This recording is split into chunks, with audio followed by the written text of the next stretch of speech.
sana ay para sa kaluwalhatian ng Diyos. Dahil lahat ng ito, makikita natin na yung excellence ay another way of viewing sanctification. In a modern lens, pwede natin sabihin excellence is sanctification. Pero sa biblical sense, ang excellence ay part ng sanctification. So move tayo ngayon. So we now have an idea on what excellence is. So alam na natin kung saan ikot yung buong pag-usapan natin. And sana makita natin yung mga points dito na personally nakaka-affect sa atin. Sana kapag hindi natin nakikita sa sarili natin na hindi tayo excellent, sana hangarin natin. At kung nakikita natin excellent tayo, sana magpatuloy tayo sa lakarin na yun. Kasi naniniwala ko, kahit saan man tayo parte ng buhay, nasa mataas na yugto, sa mababa na yugto, ay kailangan natin ng excellence. There's no doubt about that. So let's proceed. So punta muna tayo sa 2 Peter 1, verse 3 to 11. So let me share my screen ulit. Regarding, wait lang.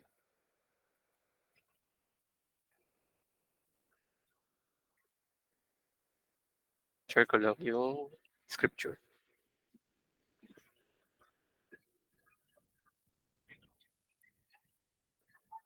Second Peter chapter 3, 2 Peter chapter 1, verse 3 to 11.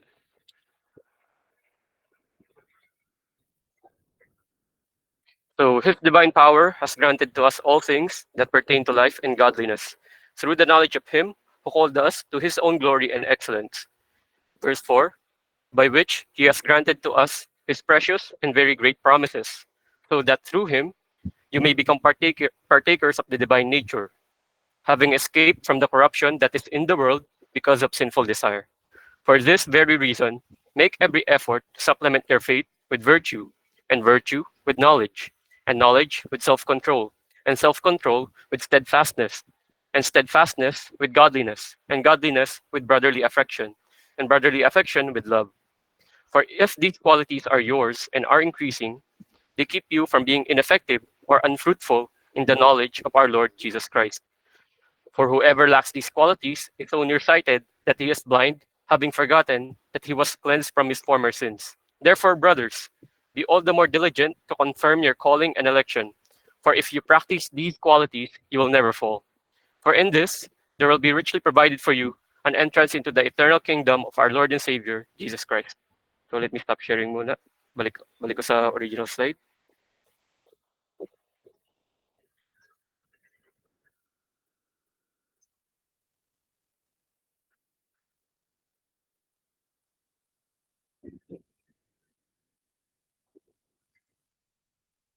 So based doon sa nabasa natin about sa 2 Peter chapter 3, 2 Peter chapter 1 verses 3 to 11. Nakikita natin dito yung buhay natin bilang mga mananampalataya ng Diyos ay may panawagan sa atin. So dito ko sinamarize sa key point. God's effectual call to us, the sacrificial life of Christ, and the Holy Spirit's unyielding preservation of His chosen ones, are these not profound testaments to God's unparalleled excellence? So makikita natin sa panawagan ng 2 Peter, may tungkulin tayo na alamin natin yung mga bagay na ukol sa Diyos at mga bagay na magpapaangat sa atin sa kaalaman natin para sa Diyos. At yung kalaman na natin yun, nakikita natin, yung kalaman na yun na nakikita natin, may panawagan sa atin na mas kilalanin pa natin lalo. Kumbaga, i-develop pa natin yun. So ito yung pinapaliwanag sa atin ng Diyos, na yung duty natin bilang mga Kristiyano ay may konsepto ng excellence. Na kailangan natin lumakad ng naayon sa salita niya, kailangan natin alamin yung mga utos niya at gawin natin yun. At kung gagawin natin lahat ng mga bagay-bagay na yun, makikita natin na yung Diyos ay sumasa atin. Makikita natin na yung Diyos ay kumikilos sa pamamagitan ng Espiritu niya sa atin para tayo kumilos palalo. Makikita natin na may positive cycle dito. And so, ito yung calling ko ito yung pinaka-key point na pagdidiscuss natin lahat. Kasi pagdating after na nito, pupunta na tayo sa mga technical details, mga practical to set the discussion. That triune grace. Reflect on God's triune capability na pinakita niya sa atin. Makikita nga natin, na may panawagan yung Ama sa atin, may pagsasakripisyo ni Kristo, at may pag-iingat ng banal na Espiritu ng Diyos. So doon pa lang, malinaw na ang daming excellent na bagay na ginagawa ng Diyos. At yung purpose na yun, yung mga actions na yun, directed sa atin, at nawa, makapakita natin sa pamumuhay natin, sa lakarin natin. So let's proceed na sa ating mga key points where we will be building a framework for Christian excellence. Kasi ang gusto ko rin maging point sa discussion natin, mag-build tayo. Kumbaga sama-sama nating alamin, ano ba 'tong point, paano ba natin maa-apply itong Christian excellence. Of course, meron dito mga practical steps, and based sa mga practical steps na yun, nagiging totoo tayo sa purpose natin. So first of all, tingnan muna natin yung mga general principles na applicable sa atin bilang students or bilang mga taong may trabaho. Then alam natin na eternally hanggang sa pagbabalik ni Kristo, hindi talaga tayo titigil bilang mga estudyante niya, estudyante ng salita. At kahit naman sa ating pagtatrabaho, ano pa rin yun? Reflection yun sa atin na gawin yung dapat natin gawin. So may mga 5 points dito: diligence, competency, shrewdness, godliness, tsaka feedback. Ito mga general principles na to or mga keywords. Ito yung sana maalala natin na evident to. Evident to sa taong naglalakad or sa iniingatan ng Diyos na naglalakad sa excellence, sa sanctification niya. So isa-isahin natin, no? So first of all, diligence. So pagka sinabi natin diligence, ito yung may papagal, may pagsusumikap.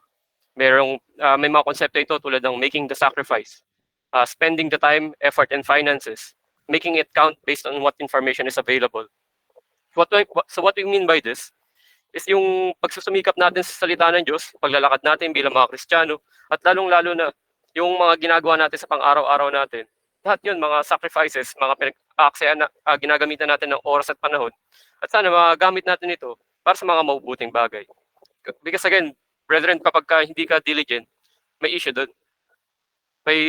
Makikita natin later yun evidently kung ano yung itsura ng hindi nagiging diligent versus doon sa nagiging diligent. So may important na principle yung diligence dito. Then for the next point, pag-usapan din natin yung mahalagang prinsipyo na meron tayong tinatawag na competency. So saan ba mostly related tong competency? Mostly nakikita natin ito around solving the hard problems, developing good habits worth imitating, and simplifying the complex. So part din ng pinag-usapan natin dito is that yung prinsipyo ng competency hindi ay kakakibat din siya ng diligence. Kasi by the end of the day, bilang mga estudyante, bilang mga trabahador, bilang mga bilang mga tao nagsisipag, nagpapagal, nagiging competent tayo day in, day out. Of course, meron mga pagkakataon na hindi tayo nagiging competent, pero ang focus natin is about sa competency. Ito yung key skills na provide sa atin kasi kung hindi natin kayang magawa yung mga problema, may issue doon. And syempre, hindi ko naman sinasabi na lahat ng problems dapat natin masolve. Hindi dapat masolve natin yung mga important problems. Mahalaga rin dito na kapag nasa-solve natin yung hard problems, naka-develop tayo ng good habits. Kasi nalalaman natin kung paano resolve yung mga problema na yun at yung mga dating problema na yun na komplikado, na napakahirap, yun yung part sa atin ng pagiging excellent. Yung sobrang komplikadong issue, sobrang komplikadong problema, nare-resolve natin. Of course, theoretically natin pinag-uusapan, pero sa totoong buhay, napakahirap na ito. Napakahirap ng simplifying the complex. But of course, by the grace of God, magagawa natin ito. Mapapakita natin kung paano. Next is pag-usapan din natin yung shrewdness. Kailangan maging aware din tayo, maging sober-minded that we are facing dangers. We should not allow bias or prejudice to cloud our judgment. So, ang ibig sabihin dito, kailangan ginagamit natin yung isip natin. May pagpapagal tayo sa kaisipan natin na tayo nag-iisip, na ginagamit natin yung pag-iisip natin para makapag-desisyon. At mga desisyon na ginagawa natin ay nakakadulot sa atin ng kabutihan sa sarili natin at sa kapwa natin. So, anong issue dito pag di ka shrewd? Nagiging issue mo dito is sin Yung sin na hindi ka nag-iisip. So, iniiwasan natin yun na huwag tayong maging not shrewd. Kasi kung hindi ka shrewd, gullible ka. Di mo alam na may mga kinakaharap tayong kalaban, may kinakaharap pala tayong mga kaaway. Quick FYI yun. Bilang mga Kristiyano, may kinakaharap po tayong mga laban, may kinakaharap po tayong kaaway. At ito yung evidence sa mga writings ni Paul, na kalaban natin ay hindi laman ng hindi kapwa-tao, kundi mga powers that are not visible. So kalaban natin dito, Diablo. So kailangan natin maging shrewd. Kailangan natin ng pag-iingat dito. Kailangan natin ini-exercise natin yung utak natin. Kasi ganun din yung Diablo. Hindi niya tayo tatantanan dito sa usapin na to. Ayaw ng Diablo na maging excellent tayo para sa Diyos. Yun yung straightforward dito sa pagiging shrewd.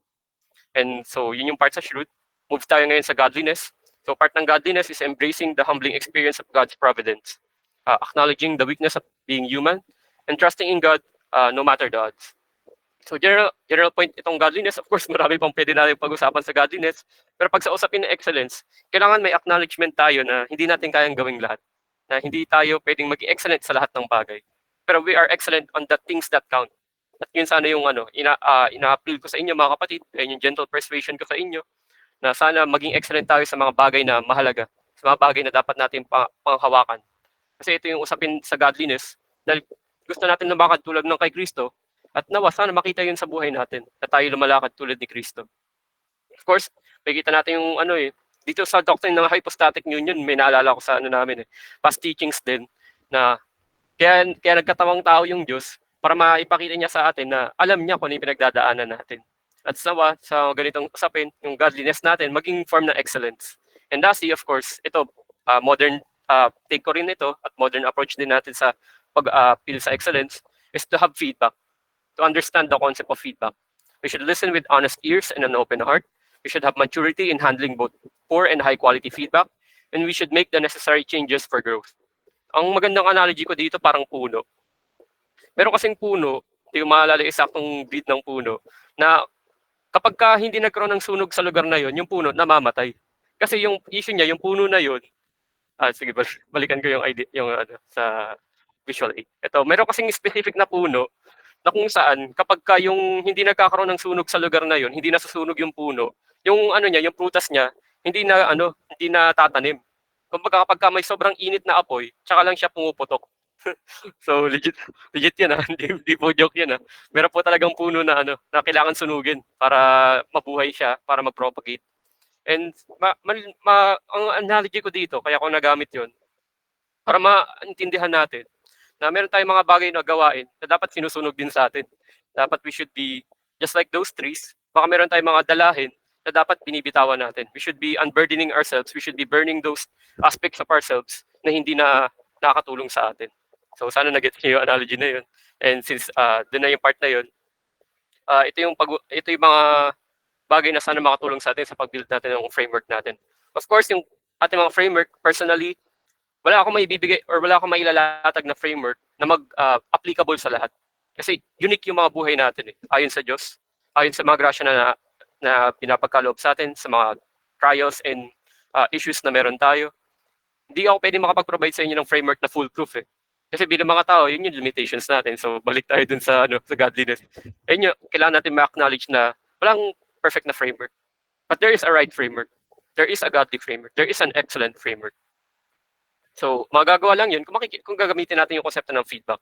So, quick point lang din to about sa feedback. Kung usapin kasi natin dito sa feedback, ito yung mga bagay na kumukontra sa realidad natin. Ito yung mga bagay na hindi laging about mabuti or masama about sa atin. Ito yung mga impormasyon na pinapagkaloob sa atin para magamit natin. Kapag ito yung mga critique, ito yung mga judgments ng iba patungo sa atin. And nawa mga kapatid, maging realidad sa atin ito na kapag pinoprovidean tayo ng feedback, wag nating bitawan.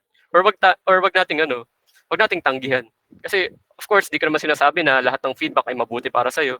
Pero part ng maturity natin bilang mga Kristiyano, bilang mga tao ng Diyos, ay alamin natin kung paano i-handle yung mga feedback na yun. Tulad yung sinabi ko kanina sa puno na susunog, kung ikaw yung uri ng puno na gano'n, na kailangan mong masunog ka, di ba hahanapin mo yung apoy? Kahit alam mong pwedeng masunog ka yung buong puno mismo. So may dangers talaga na kailangan natin pag-ingatan. Pero tulad ng sinasabi ko kanina, dahil ito ay framework, hindi ka pwede mag-operate nang wala yung ibang concepts. So hindi ka pwede magkaroon ng excellence kung wala kang diligence, wala kang competency, wala kang shrewdness, wala kang godliness, wala kang pagpapahalaga sa feedback. So lahat ng mga bagay na yun, makatulong sana sa atin na ma-build up itong framework na tulad ng sinasabi ko kanina, na very unique para sa atin. Pero sana magamit pa rin natin yung mga frameworks na ito, kumbaga yung paraan natin kung paano mamumuhay, nang naayon pa rin sa salita ng Diyos, ayon pa rin sa kalooban. All this, again, this is a process, no? Hindi siya instantaneous. Nag-pray ako ng diligence, pagkakalooban ka ng diligence. Maganda yun, pero that's not how it works. Kapag pinagpe-pray natin yung diligence, competency, shrewdness, godliness, yung pagkakaroon ng pag-handle ng feedback, lahat ng ito, over time, ito na yung sa lifelong na pursuits natin. And sana maintindihan natin na yung mga frameworks natin na meron tayo, yung mga paraan natin kung paano natin tinitingnan ang realidad, kung paano tayo kumikilos. Sana lahat ito maka-impluwensya doon. Sana ma-improve tayo. May tulak tayo patungo sa ninanais ng Diyos para sa atin. Yung sa kalooban niya na maging totoo sa atin. So those are the general principles. Nakikita natin itong mga general principles mamaya sa mga specific tips. Pagdating dito sa mga specific tips, of course, sana yung iba dito magamit natin. Of course, yung iba baka na-apply na natin. So, kumbaga, sa iba pwedeng review, sa iba pwedeng bagong concept sa kanila. So, sana magamit natin. Yun lang naman yung sa part ng general principles na to. Ito yung magsisilbing foundation sana natin for building that framework on how we should live our lives in terms of Christian excellence and Christian godliness and all the pag-usapan natin. So, ito yung mga specific steps na pag-usapan natin. First of all, yung concept ng desired preparedness. So, ito yung sinasabi para sa mga students, para sa mga professionals, KPI, performance indicators, grades. Ito yung mga effort natin na i-quantify natin into grades. So, may equation yan. No? So, class time times learning quality plus study time plus times study efficiency equals desired preparedness.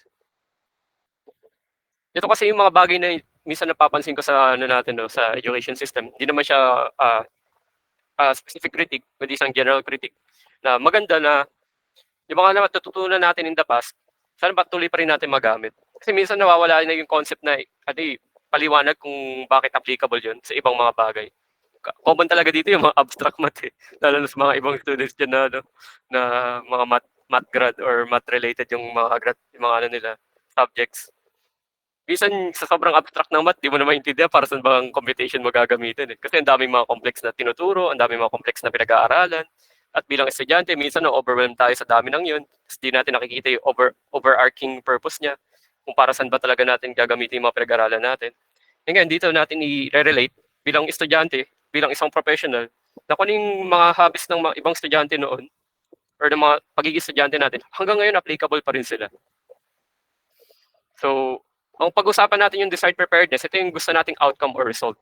So, ang mga factors sa pag-usapan natin dito, yun nga, class time, learning quality, study time, study efficiency, lahat ng about sa excellence natin, nag-aim tayo sa maging excellent sa desired preparedness natin. So, ang gusto natin makontrol dito ng mga factors tulad ng desired preparedness is study time, class learning quality, tsaka study efficiency. Actually, itong study time, pwede rin natin itong palitan ng preparations. Yung study efficiency, pwede natin palitan to ng process, learning process or work process. Tapos in terms of learning quality, learning quality. About sa mga topics or ideas na gusto natin matutunan na mapag-aralan, paano natin may improve pa yun.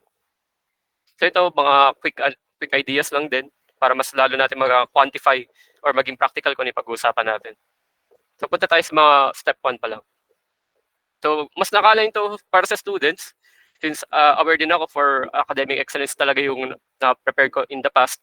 Pero maganda rin na maging updated din tayo dito or maging aware tayo dito kasi applicable pa rin to sa mga nagtatrabaho. Tulad ko lalo. Mas lalo ko na-appreciate itong mga to kahit na ginagawa ko na to since as a student. Kasi applicable pa rin hanggang ngayon. Di mo pwedeng ipagkaila na kapag ikaw ay studious in the past, magagamit, madadala mo pa rin yan. So, of course, di ko naman sinasabi na kung hindi ka studious in the past, wala na. Hindi tayo ganun. I-build up natin yung hope na yun na kahit hindi ka naging excelling or hindi, kahit normal student ka lang or average student ka lang, may mahalaga na may kapulutan pa rin tayo dito. So, let's begin again for the specific steps. So, yung sa context na yun, on step 1 natin, we should always pay better attention in class or pay better attention in general. Be present and engage during lectures to absorb more information. Yung lectures, pwede din natin palitan ng mga preaching, ng mga videos, ng mga study materials. Pag-usapin kasi ng lectures, ito yung mga bagay na ina-expose natin mga sarili natin ng mga informasyon. So, mga key steps dito para mag-excel ka, you don't overload the system. So, may mga parts to. Don't abuse your brain or body. You should always eat healthy as much as possible, always exercise, and always get enough sleep. Kasi ang analogy naman dito or ang visualization naman dito, paano ka nga naman talaga magko-concentrate sa pag-aaral or sa pagtatrabaho mo kung puyat ka, kung hindi ka kumakain ng healthy, or yung kinakain mo lagi na lang matamis or laging sobrang alat or sobrang something, sobra-sobra. At lalo na kung hindi ka nag-exercise.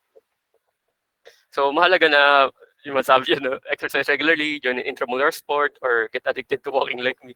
So mahalaga na pinag-iingatan din natin yung physical na katawan natin kasi ika nga sa pinag-usapan natin kanina, itong pinagkaloob sa atin na katawan ay may part dito na yung holistic na perspective natin, yung physical perspective natin, kailangan nasa ayos. Yung masasabi ko na right or proper way, pagdating sa Christian frameworks natin, pag-usapin na excellence sa physical bodies natin, iniingatan, pinapangalagaan at minomonitor.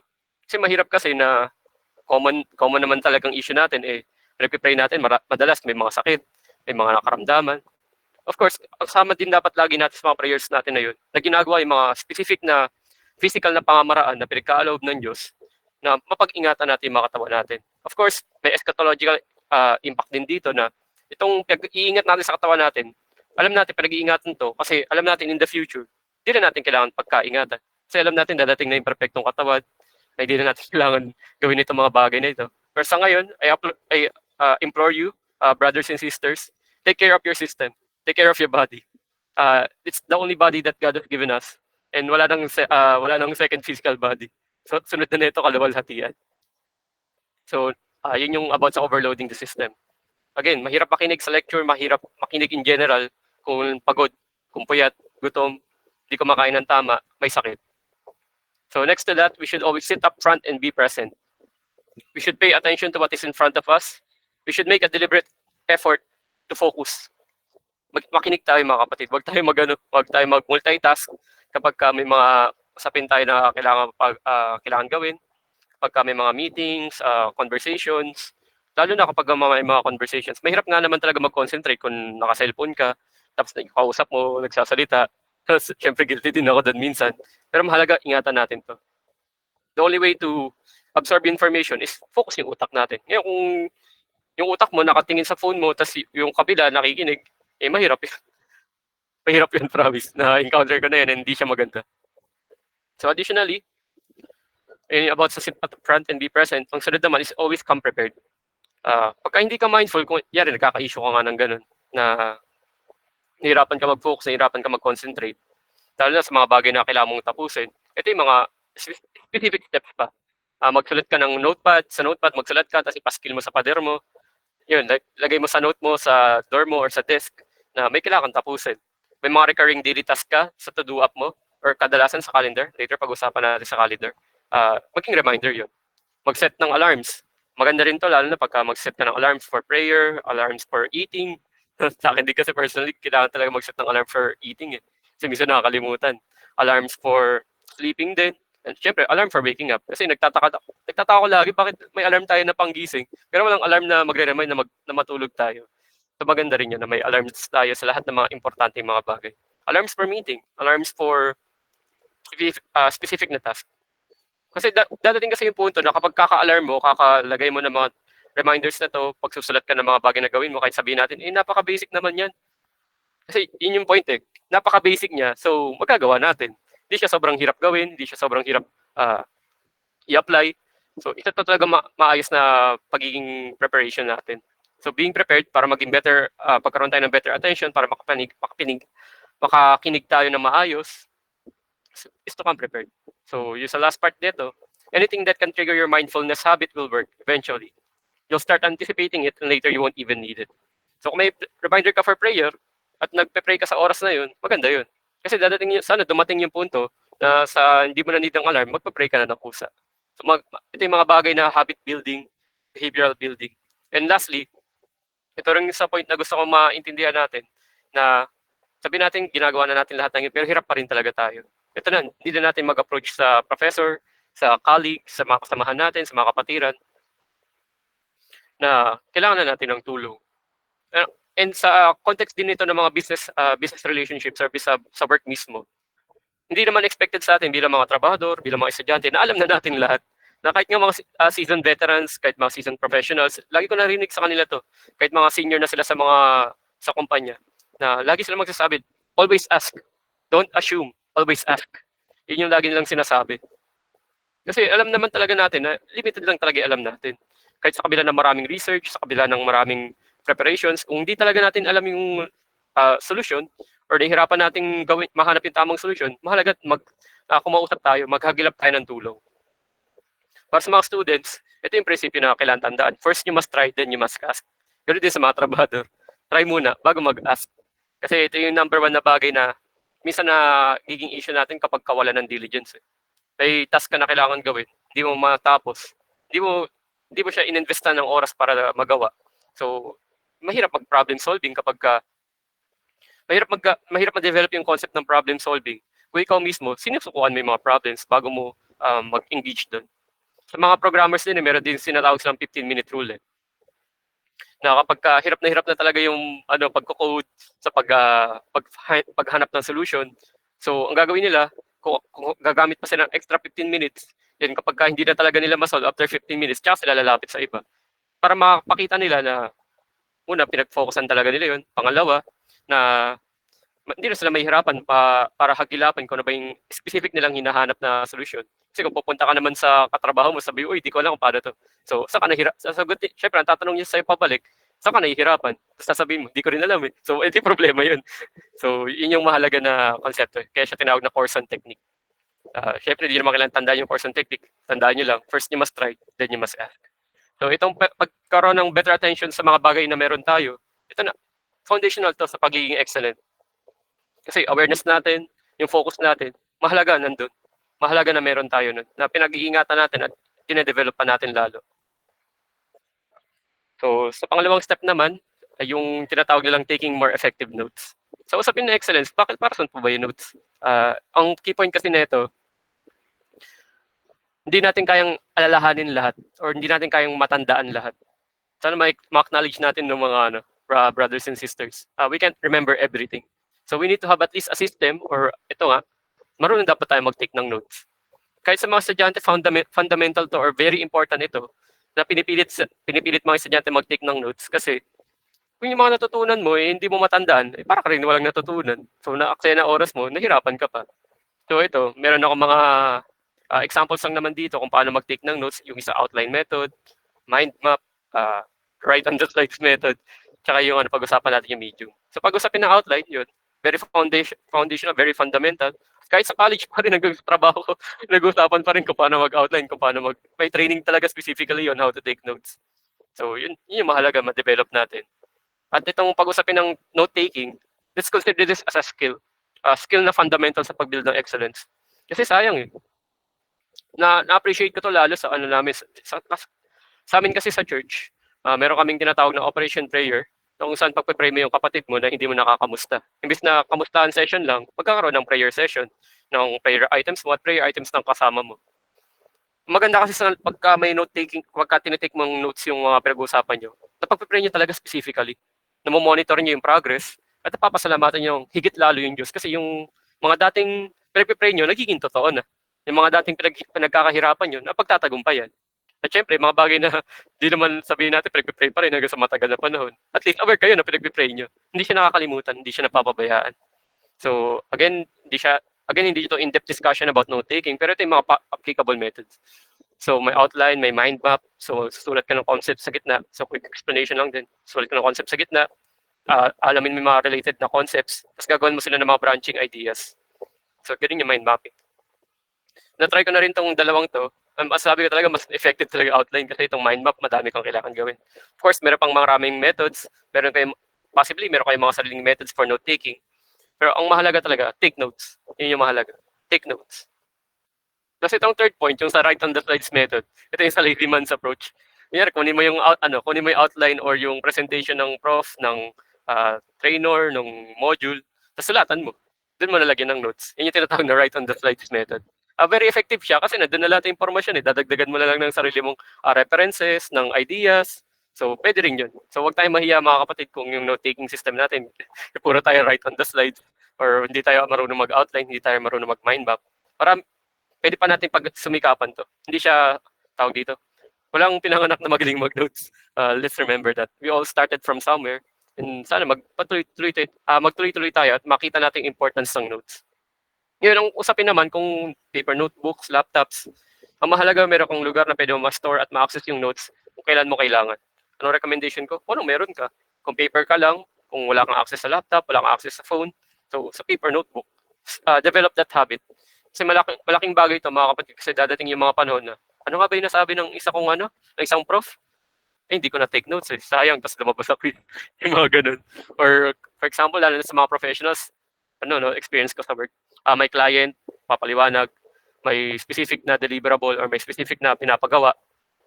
Kung puro pakikinig lang ako, baka yung konsepto ko ng pinapagawa niya sa konsepto ng gagawin ko, baka magkaiba kami. Kung may notes ako, na-fact check ko, na-verify ko. Na meron akong na notes ng napag-usapan. So take notes. Very important. So let's proceed. So, kailangan din natin maintindihan na yung exposure natin sa mga reading materials, sa mga learning materials, modules, videos, lahat ng learning resources natin, may hierarchy yan kung paano natin matututunan, kung paano natin maintindihan. Of course, nagsisimula yan sa mga lecture, pakikinig sa lecture, tulad nito, sa reading, sa audiovisual, so sa video, sa demonstrations, sa discussion, practice, and teaching others. Bakit nga ba may hierarchy tayo ng about sa learning pyramid? Kasi mahalaga talaga to eh. Kasi bukod sa tried and tested na at proven na nangyayari, ito rin yung example ni Jesus Christ sa atin. Ano pa ginawa ni Jesus Christ? Hindi ba't siya nag-preach, nag-teach, at nagpa-practice din? Dinidiscuss niya sa mga disciples, dinedemonstrate niya through miracles, and of course, sa mga writings din. So makikita natin yung importance talaga ng teaching others, practicing, discussions, demonstrations. Kahit sabihin natin kung paano kung sarili ko lang, teach yourself. magandang idea yun. And of course, kung yung mga concepts na napag-aaralan natin, lalo kung sa mga trabaho natin, sa mga kapwa-estudyante natin, sa mga kaibigan natin, i-share natin sa kanila, ibig sabihin, maintindihan natin. Siguro isang mahalagang tip din dito, kasi madami tayong minsan napapakinggan ng mga acronym, yung STQR, 5S, mga SP4R, meron man SQ, hindi ko maalala specific, basta yung mga ganong acronym. Ito lang acronym yung tinatandaan ko lagi. Stop complaining and read. Kasi isip tayo na isip ng, siguro, personal issue ko to, siguro sa iba din. Naghanap tayo ng pinaka-optimized way ng pagbabasa, pinaka-optimized way ng pag-aaral. Ito lang na, ito, simple. Stop complaining and do. Stop complaining and read. So, yun yung paraan para mas lalo tayo matuto, mas lalo tayo mag-excel sa mga bagay na gusto tayo mag-excel. When you do your research, you research well. You read what you research, you obtain the information, then you apply.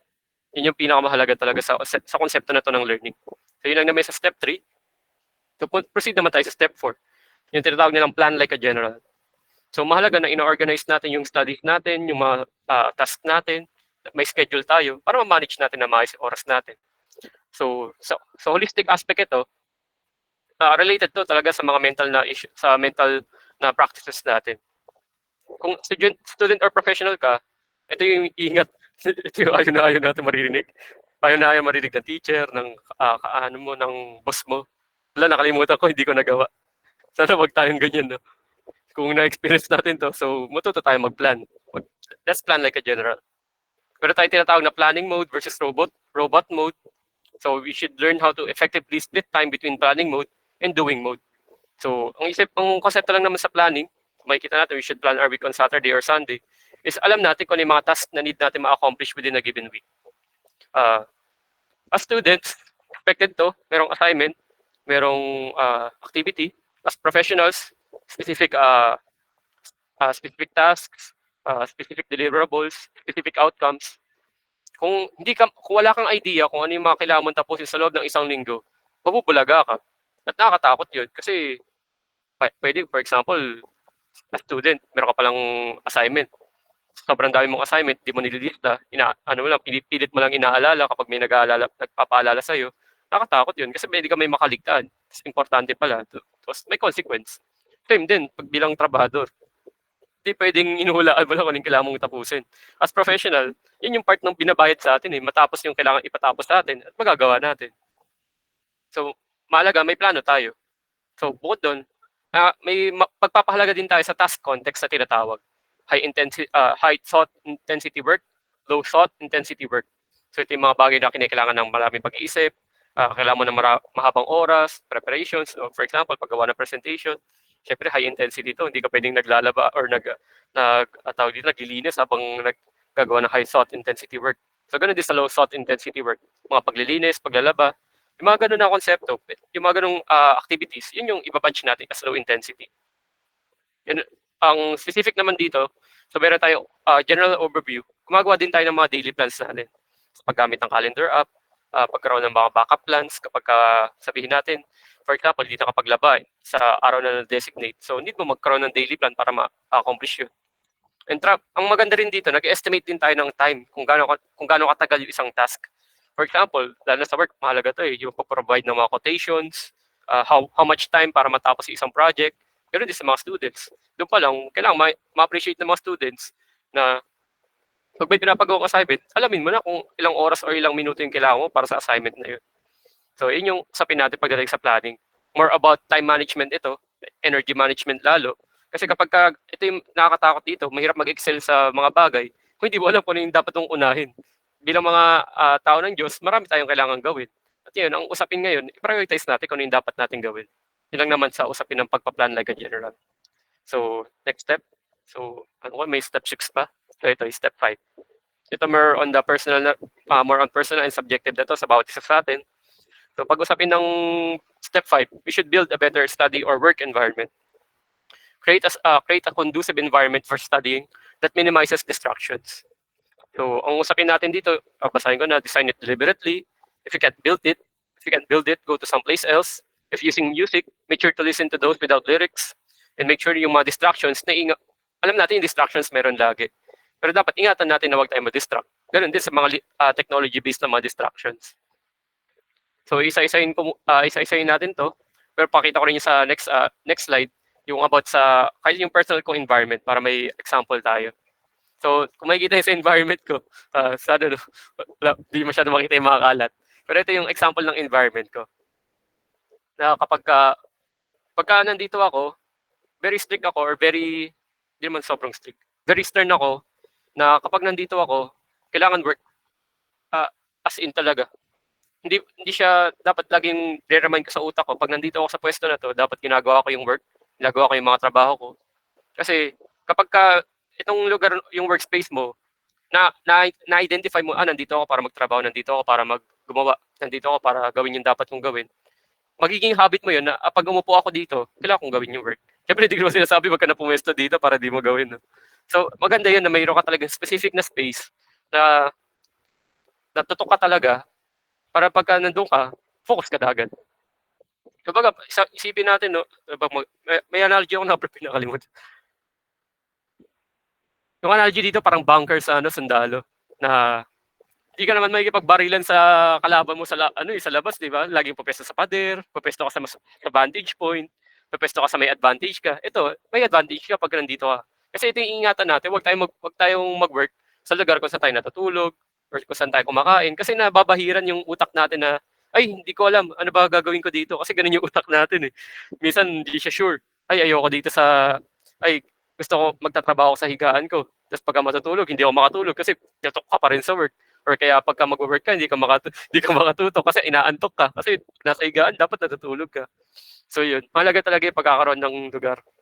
So pero kung better study environment. Yun ang tanong, paano kung wala kang resources para gumawa nun?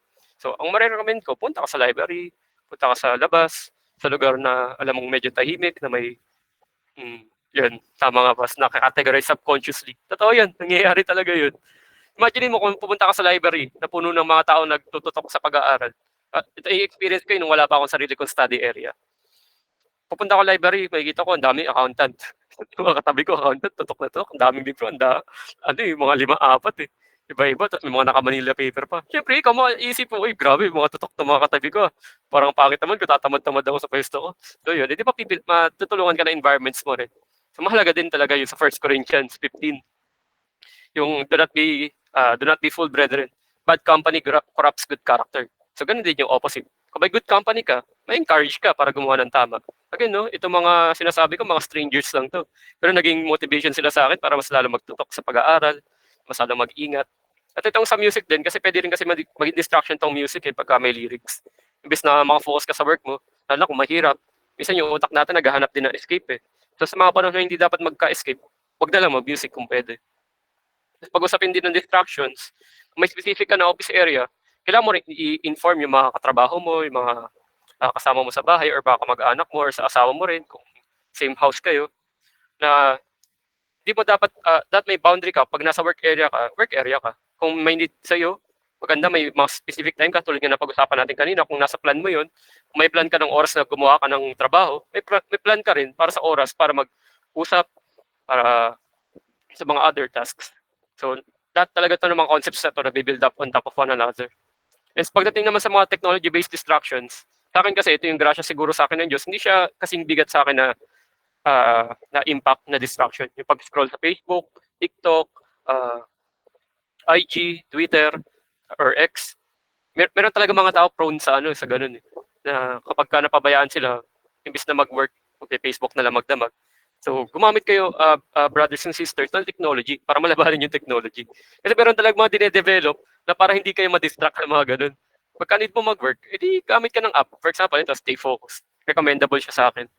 Kasi nakatulong siya para ma-monitor mo, ay, naka 1 hour na pala ako sa Facebook na hindi ko namamalayan. Ay, naka 30 minutes na pala ako sa pag-i-scroll. Ay, nakakaano na pala ako ng ilang oras sa panonood ng mga entertainment na dapat pala nag-work. Tapos may mga analytics pa. Ito yung sinasabi ko sa feedback. Kasi kung meron tayong ideal na situation na gusto natin, ay, covered ako, hindi ako nang i-scroll ng matagal. Pero tapos pagka may monitor ng technology din natin, pagka may feedback tayo, ma-realize natin, ay, mali pala ako. So sana maging humble din tayo na tanggapin natin na may pagkukulang tayo na hindi natin ma-address. Ito mga technology na to, optional naman din sa atin, yung iba libre, yung iba hindi. So depende sa inyo to, brethren. Tapos ang masasabi ko, kung may issue ka talaga sa distractions, gamit ka rin ng technology para labanan yun. So yun yung sa step 5. So sa huling part, medyo malaki na. Ang pag-usapan naman natin dito yung sa pag-fight ng entropy at pagiging organized. Ito more on sa professional professional tips na rin to. Organize your files and workspace and maintain these systems and follow conventions. Bilang isang professional, expected din sa atin yung professional na organization, organizational skills, professional na mga soft skills. So ang usapin natin dito, dapat pagka-usapin ng, lalo na kasi ako very laptop heavy yung worker. Kailangan, alam ko kung saan ko ilo-locate yung mga files na kailangan ko. Meron silang numbering, meron silang subfolders, meron silang proper naming conventions. Kasi kung hindi ko gagawin yun, kung for example, lahat na lang files ko, ibabato ko na lang sa desktop, una mong problema, mapupuno desktop mo. Tapos pangalawa, pwede kang ma-overwhelm kasi hindi mo na alam kung nasan yung file mo. So maganda, may strictness tayo. Gamit tayo ng mga marks. Ito, example ulit ng sa note-taking. Kung hindi ako naging organized, siguro itong mga notes na to, sayang. Hindi ako magkakaroon ng ganitong mga notes. Hindi ko siya magagamit para mas lalo kong mapagtibay yung sarili ko, mapagtibay yung pamilya ko. At maging inspiration din to sa iba na mahirap siyang investment sa umpisa, pero pag nasimulan mo, malaking ibabalik sa iyo nito. Malaking bagay ito para sa atin kasi ma-handle mo yung mga bagay na akala natin sobrang hirap. Pero napapasimple natin, tulad nga kanina sa usapin ng competency. Kung competent ka mag-note taking, wala kang makakaligtaan. Of course, syempre ideal 'yun. And sana mas lalo tayong mas gumaling sa organizational skills. Kasi underrated tong mga skills na to. Wala naman magsasabi sa'yo sa mga timpayaman na, oh, mas yayaman ka pagka may mga organizational skills ka. Siyempre, hindi siya catchy, hindi siya buzzword eh. Hindi siya sobrang uh, popular na topic, pero alam natin yung importance nila. And aware naman din tayo sa buhay ni Christ. Paring hindi sila nag-encounter sa ganito, pero meron sila mga organizational skills. Yung mga disciples niya, meron siya iba-ibang roles yung mga disciples nila. Itutulungan sila.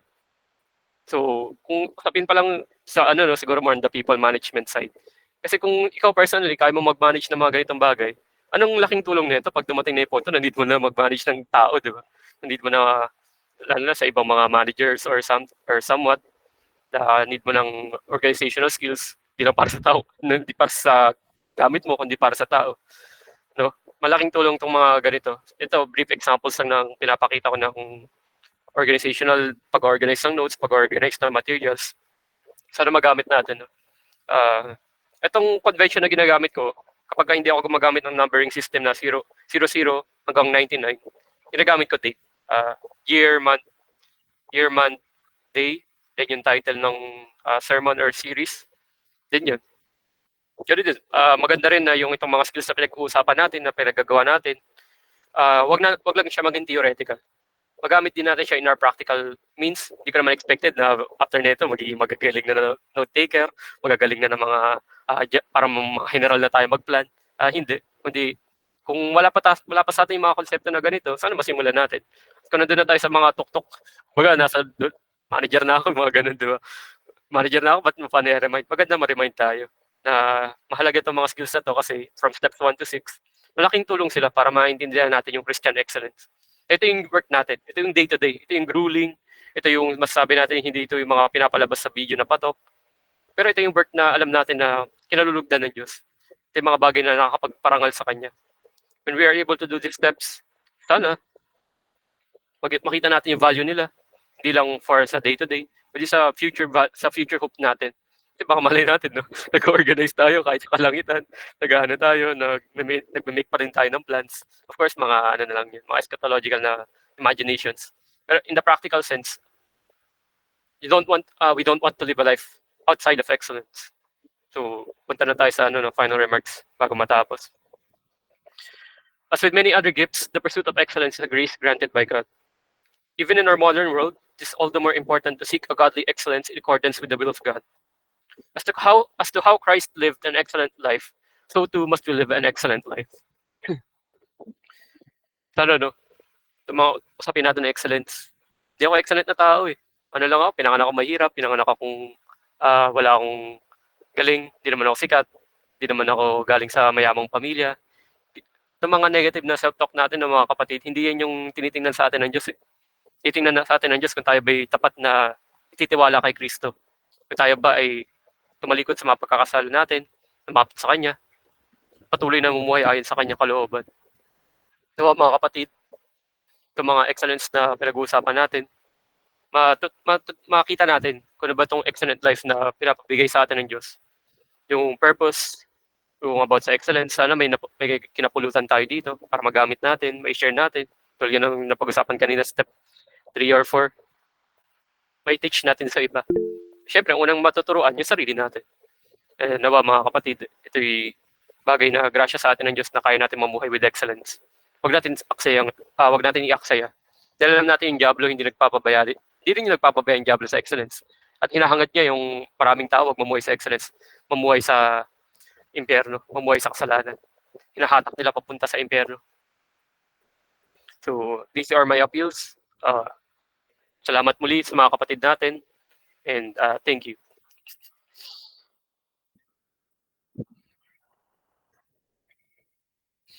Ayan, maraming salamat bro, Arvin, sa pagtuturo ng regarding sa pursuing excellence. So, pangalawang beses na to sa ARBC.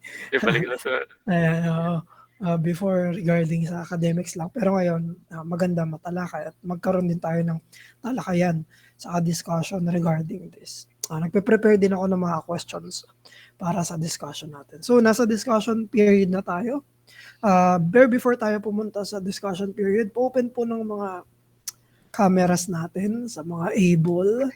So, pa-close muna bro yung presentation. Sige. Sa mga able, pa-open po ng mga cameras natin. Ayan. Tapos, mag-unlock tayo very quick na picture. Tapos, saka tayo pumunta sa discussion period. May mga na-prepare kayong questions, pwede nyong itanong yan directly, pwede kayong mag-raise ng hand, o kaya naman mag-chat. So, ayan, nasa bahay na pala sila mama. Hello, ma.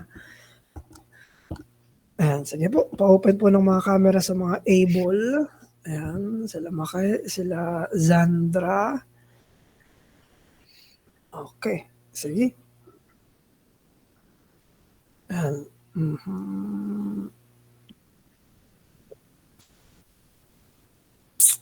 Ayan. Sige, 3, 2, 1. Yung sila Gwen pala, sila Ate Angel. Tama ba? Ayan, sila Ate Angel pala yun. Okay. Oo. Sige. 1, 2, 3. Okay. Sige po. 1, 2, 3. Okay. Salamat po. Punta tayo sa discussion period natin. So, ayan. Pwede kayo mag-chat, mag-raise ng hand para sa mga magre-raise ng mga questions. Or even mga comments. Pwede rin mga regarding sa comments or mga responses. Ay, dagdag ko na rin pala pas, no? Kung may mga specific step pa kayo na gustong i-discuss pa natin, pwede rin. Pwede rin natin tama. Sige, Deacon Gino. Sa'yo na yung floor. Deacon Gino.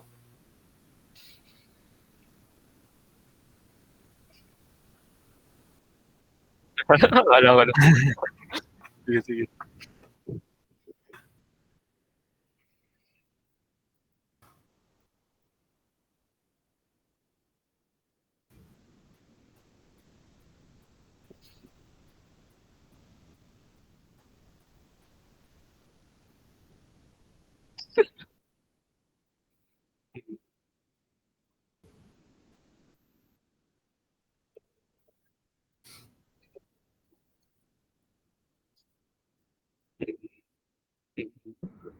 Kantahan natin.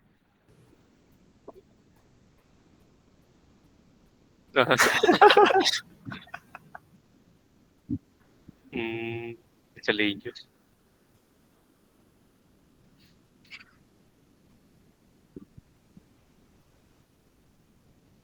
Hmm.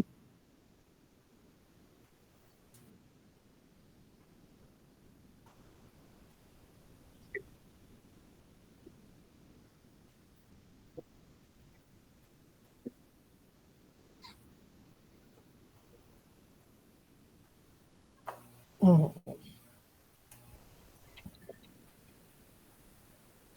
So yung question, pagka nagbabasa ka ng Bible, sige, punta natin sa slide na yun ng in terms of learning quality. Sabihin siya ng learning quality. So paano ba natin okay lang. Okay. Yung usapin natin sa learning quality, punta siya sa steps ng dito sa learning pyramid. Maganda na, of course, hindi naman tayo expected na after natin mabasa, may teach na natin agad eh. Hindi, dapat Mm. ang approach natin, maintindihan muna natin yung text, eisegesis, exegesis. Iniiwasan natin na yung preconceived mga ideas natin, napabahiran yung text. Ang laging naalala ko to kay Sir PJ, nahiyaan mo mangusap sa'yo yung salita ng Diyos. Huwag mo Mm. impluwensyahan. So, Mm. isa yun sa masasabi kong tip para mag-improve sa Bible reading. Unang tip, itong star, stop complaining and read. The more you read, the more you improve. Ika nga nila. The more you learn about the Word of God. Yung second, doon in terms of qualitative improvement, yung pag-take notes, take note mo muna kung initial mong interpretation, meron ka ba mga preconceived na ideas na, teka, may dati pala akong idea na ganun, tapos binabasag ng scripture. Then last, tsaka lalapit sa mga commentary. Tulad ng sinasabi ko kanina na get help. Ako naman, nung una kong pasada sa Revelations, di ko naman naintindihan agad na yung Revelations kung ano yun eh. Dati may ano pa ako, may Mm. dispensational pa akong mga ideas. Mm. Pero ngayon, di ko pa rin naintindihan. Di joke lang. Hindi, ano. Yung mga ganun na issue, di tayo expected na alamin agad lahat. Pero yung mga important concepts sa Bible, tulad ng mga doctrines of grace, repentance, sin, creation, yun. Kung saan straightforward magsalita yung Bible, we let it speak, mag-improve na agad yung quality natin 100%. Sa mga hindi tayo clear, doon tayo lumapit sa mga kapastoran, sa local church, sa mga mas aral, sa mga mas nag-focus, sa mga commentary. Dahil doon talaga, doon, kapag ka hindi mo ine-effortan yung pagbabasa mo ng Bible, kung ano lang yung in-input mo, possible na yun lang din yung output niya. So yun lang yung masasabi ko, Digon Gino. Follow up doon, Deacon Chino.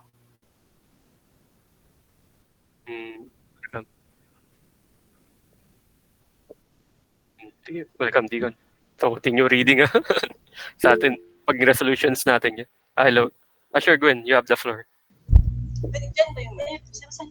Ay, hello, good evening po, Brother Arvin. May question lang po ako regarding sa excellence holistically. Kasi let's say ako bilang mom na and meron din akong work. If I decide like say just give kung ano lang yung ask sa akin in terms of my work and not achieve yung not aim for a promotion or something like development kung ano yung ginagawa ko. Just for the reason na I have other things na sa tingin ko as mas dapat kong bigyan ng priority. Like, yun nga, being a mom, or yun, yung iba pang bagay na like sa church, or yung iba pang bagay na sa tingin ko mas importante. Ang sa akin is just, itong trabaho is as a means of, yung earnings. More than, hindi na ako interested. So am I being, parang, meron ba magiging bad testimony kung ganun yung aking thinking? And am I sinning for not being excellent sa trabaho ko? Parang ganun. So, hindi natin ulit ma-redefine yung excellence. Balik tayo sa excellence. Kasi ito, very context-specific na talaga eh. So, babalik tayo dito sa yung pagiging outstanding or extremely good. Sabi ba natin na kapag bare minimum tayo sa work, na kapag ginagawa lang natin kung yung nakasaad sa kontrata natin, hindi na excellent yun. Kasi i-frame natin ng ganun. Ang sabi sa'yo sa kontrata, you just work for 40 hours. Specific sa, binasa ko rin kasi sa work contract ko. So, as a professional to another, and lalo na bilang ma'am, kung ano yung nakasaad sa kontrata, kapag ginawa mo na yun, excellence na yun. Hindi naman inuutusan sa'yo na mag-go ka ng 60 hours, 80 hours. Kasi hindi naman yun yung context na pinaprovide sa'yo ng Diyos. Kasi bilang nanay, kapag ginawa mo yun, nag-80 hours ka, may duty na mapapabayaan. And maalala ko rin kasi meron ding study kami dati na tanong, lahat ba ng utos ng Diyos pantay-pantay? Ang tugon ko dun, oo. Kasi kapag yung utos na napabayaan mo, hindi mo nagawa, yun yung utos na dapat mong pagtutukan. Yung kung sa work mo, okay ka naman, nagagawa mo yung duty mo, napoprovide mo yung value na hinihingi sa'yo ng kumpanya. Yung going beyond that, siguro para yun sa mga talagang willing mag-achieve excellently. Pero bilang ma'am, part ng testimony mo, at part challenge din yun sa iba na parents din na nagtatrabaho, na excellence, yung form ng excellence sa'yo ay yung hindi napapabayaan yung anak, hindi napapabayaan pagiging nanay, pero nagagawa pa rin yung work. Pero syempre, ideally, syempre may bias din ako ng traditional household. Kapag nanay, dapat talaga mas makatutok talaga sa anak. Kasi yung excellence nila nandun sa pag-child rearing. Kasi yung excellence nila kapag yung anak lumaki, naging tapat. Ito, tulad na pinapaliwanag ko, siya yung tumayo na para mag-lead ng ibang tao. Yun yung masasabi natin na excellence ng pagiging nanay. Of course, hindi natin pagkakaila, mayroon talagang pagnanais na gawin pa yung kaya maibigay. Pero kung yung kawalan ng priority or yung prioritization, tulad sa planning kanina sa step 4, balikan natin. Kapag kayo yung plan mo, naka-include sa plan lahat ng dapat mong gawin, tapos nagagawa naman, okay na yun. Walang sin doon. Siguro ang sin doon, kapag may napapabayaan, yun yung sin, pag may napapabayaan. Pag nagagawa, kahit bare minimum lang, okay pa rin yun. Sana nasagot yung question mo, no? Ate Gwen. Mayroon lang po siyang follow-up question si Gwen. May lang follow-up lang po. So, kung ganun po sa workplace, sa estudyante naman po, kung nagagawa mo yung bare minimum, pumapasa ka naman po. Excellence na rin po ba yun? Ngayon, ito naman yung pangalawa natin pag-uusapan. Ngayon, nagagawa niya, napapasa niya. May aspect na doon na since tapos niya yung kailangan niya tapusin, excellent na yun. Sa context na yun. Pero, ang sunod kong tanong, bakit hindi nagpo-push para mag-go beyond dun sa minimum?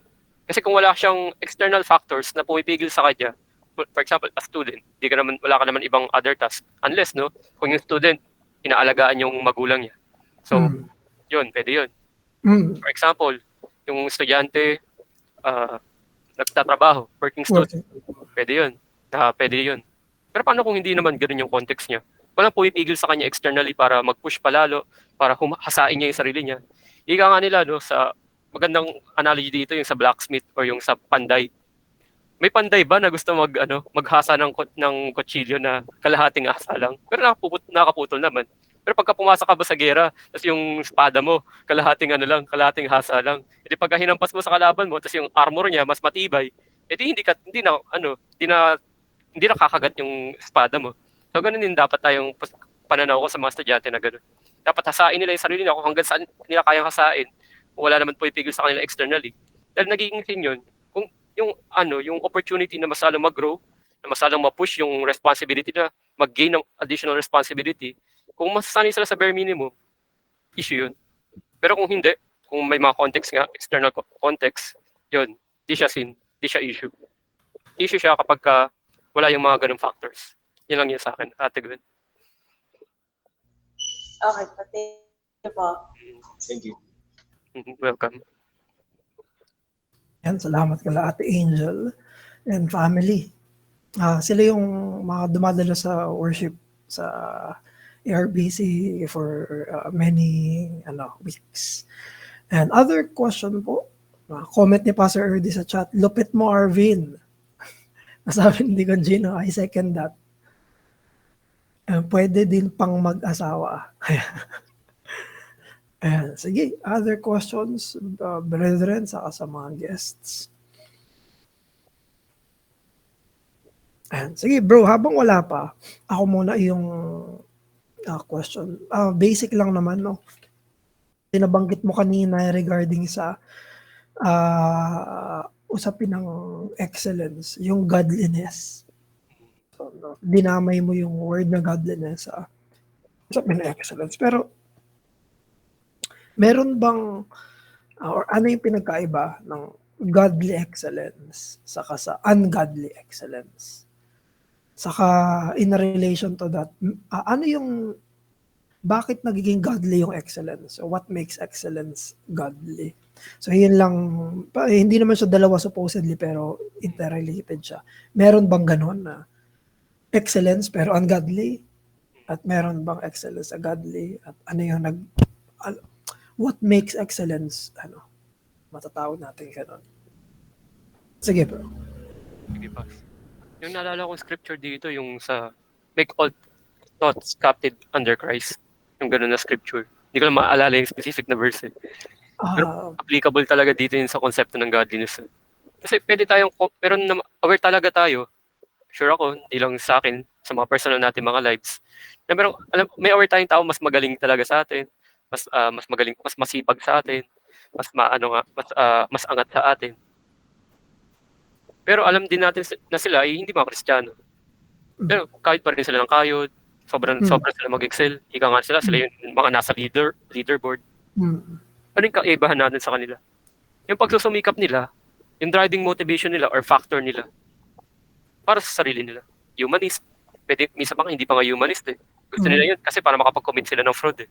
Common yun. Na merong mga, kaya sila nagsusumikap.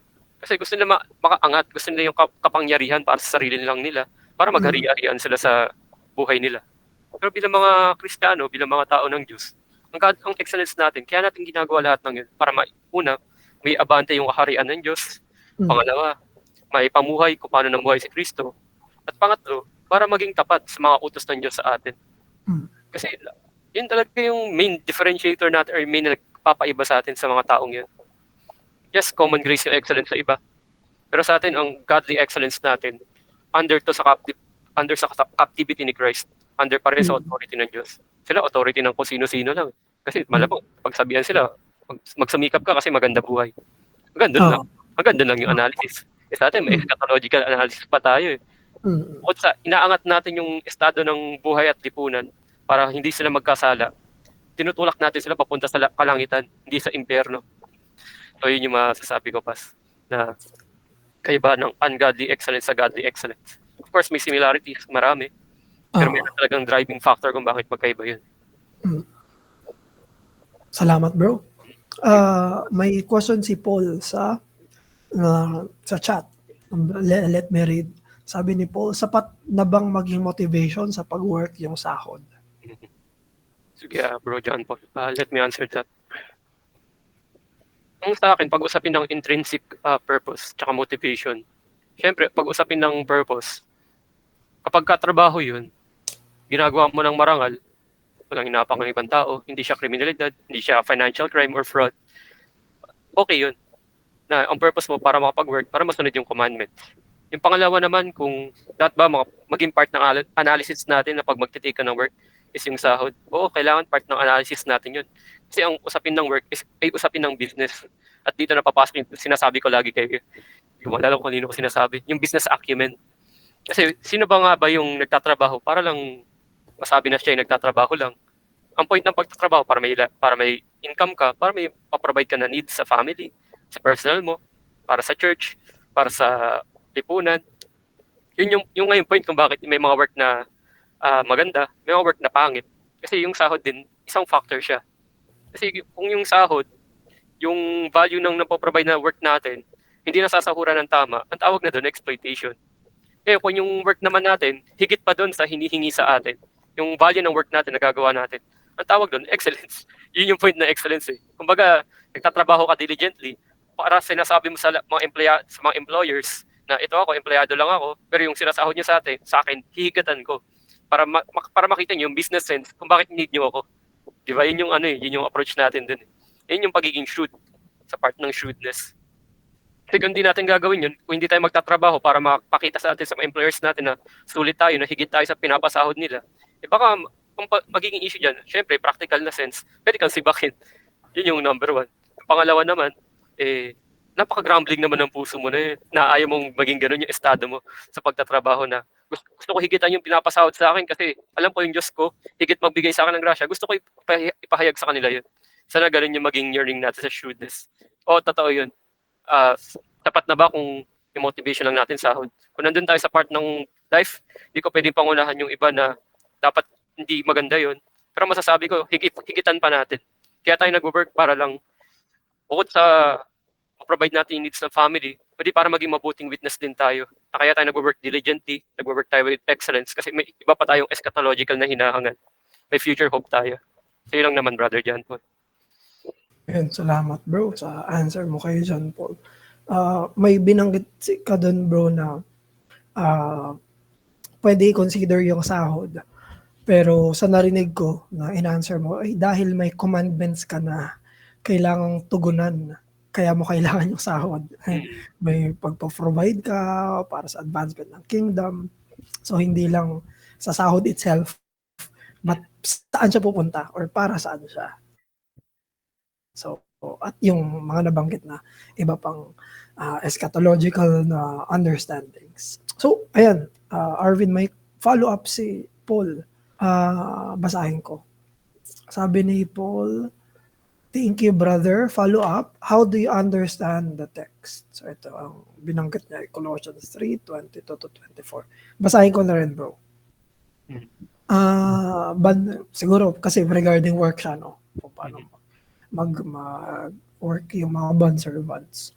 Colossians 3:22-24, bond servants, obey in everything those who are your earthly masters, not by way of eye service as people pleasers, but with sincerity of heart, fearing the Lord. Whatever you do, work heartily as for the Lord and not for men, knowing that from the Lord you will receive inheritance as your reward. You are serving the Lord Christ. Go, bro. Ang maalala ko dito, bro, John Paul, regarding to sa humility tsaka godly obedience. Naalala ko yung maalala ko kung specific na sermon. Pero sa usapin kasi ng obedience, so usapin ng humility.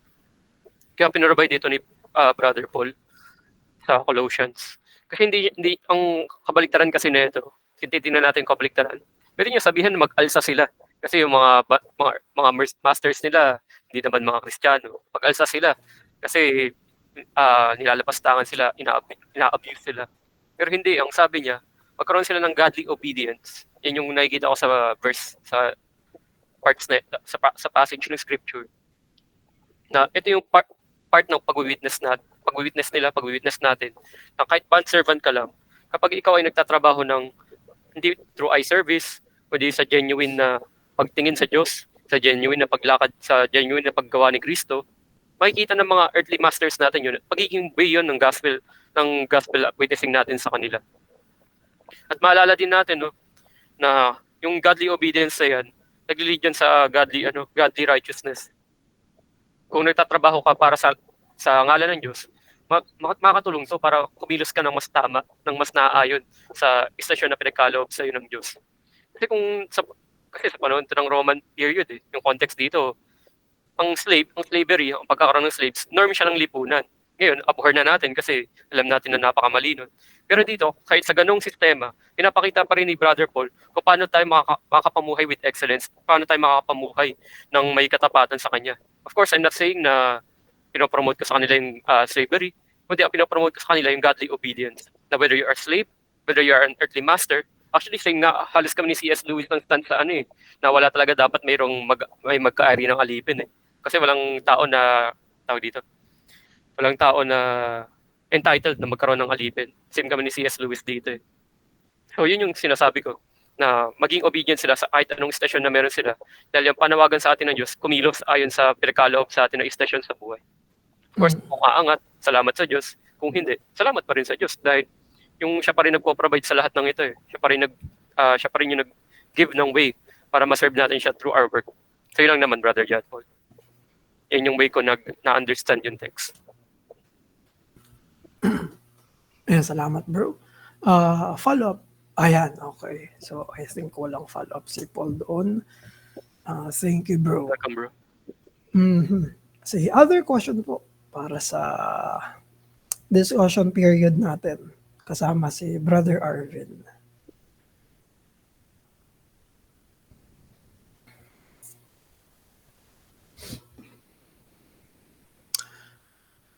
Sige, habang wala pa bro, ako muna ulit. Sige, Pas. Na, Alam ko ako na eh. naging, ikaw magtatanong? Oo. Hindi. Ikaw muna tanongin. Naalala ko lang kasi binalik mo dito sa slide na to regarding sa principles na applicable pag pinapurso mo yung excellence. May part din kasi na growth yun, no? Naghahangad ka ng growth. At nang napansin ko dito ay yung sa segment ng feedback. Kailangan mo ng diligence, ng competency, ng shrewdness, ng godliness, pati yung feedback. At nag-interesting sa akin nung binanggit mo na magkaroon ng maturity sa pag-handle ng feedback na high quality. It means ito yung constructive criticism, talagang tama talaga. Pero ang binanggit mo dito, maging poor quality feedback. So ibig sabihin, pwedeng mga maling feedback ito or maling klase ng criticism. Ayan. So, yan lang yung question ko. Bakit nakakabuti sa pagpurso ng excellence na hindi tayo nakikinig sa mga mabubuting criticisms lang, kung hindi maging sa pangit or ang wording mo ay low quality. So, ayan bro. Yun yung question ko. Sige, Pas. Simulan ko muna sa analogy. May sakta, Pas, no? Kasi maganda ring point ng feedback eh.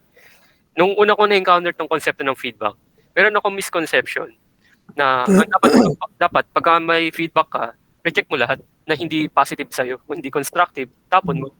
Pero ang naging mali ko doon, or misconception ko doon, parang ganitong sa analogy. Kung nangyari may puno na pagkalaki-laki, dinidiligan mo ng tubig galing sa hose, tapos dinidiligan mo ng tubig galing sa ilog. Hindi pa rin ba lalaki yung puno kung yung tubig lang na galing sa kanya ay galing sa ilog? So ito yung analogy na nakikita ko sa usapin ng feedback. Kung puro good criticism lang yung kukunin natin sa feedback, para ito yung tubig sa hose nga. Madaling magamit, madaling maintindihan, madaling ma-apply.